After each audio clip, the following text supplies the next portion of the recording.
bniedem rispettat immens, wieħed mill-aktar bankiera veterani u professjonali li hawn f'pajjiżna. Hekk il-Prim Ministru Joseph Muscat iddeskriva liċ-Chairman tal-Bank of Valletta, John Castor White, li spiċċa fiċ-ċentru ta' attakk mill-Partit Nazzjonalista.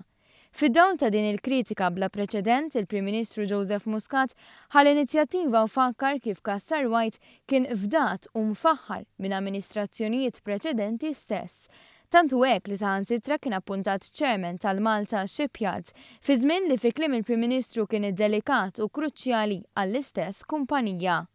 Dak iż-żmien, il-Gvern Nazzjonalista kien jinfaħru ħafna lil John Castor White għax jgħid li bniedem serju. Jien ngħidlek kien bniedem serju dakinhar huwa bniedem serju llum. Il-Prim Ministru saħaq fuq il-bżonn ta' attenzjoni ta' kif wieħed jitkellem jew jikkommenta fejn jidħlu istituzzjonijiet delikati bħal dawk finanzjarji. U nassigura li qed jisma' li kelli fuq xiex nitkellem. Kelli ħafna fuq xiex nitkellem. Imma u għandi jekk irrid fuq xiex nitkellem. Ma jien dejjem ngħid li hemm ċertu regoli. F'dan il-kuntest irrimarka kif dawn ir-regoli huma xi ħaġa li prattika hu stess fil-5 snin li għamel fl-oppożizzjoni.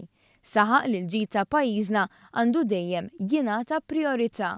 Illi fil-qasam tas-servizzi finanzjarji nimxu b'konsens u ma ndaħlux il-politika. Il-Prim Ministru Joseph Muscat temm jgħid li jittama biss li l-oppożizzjoni ma timxix bid-double standards.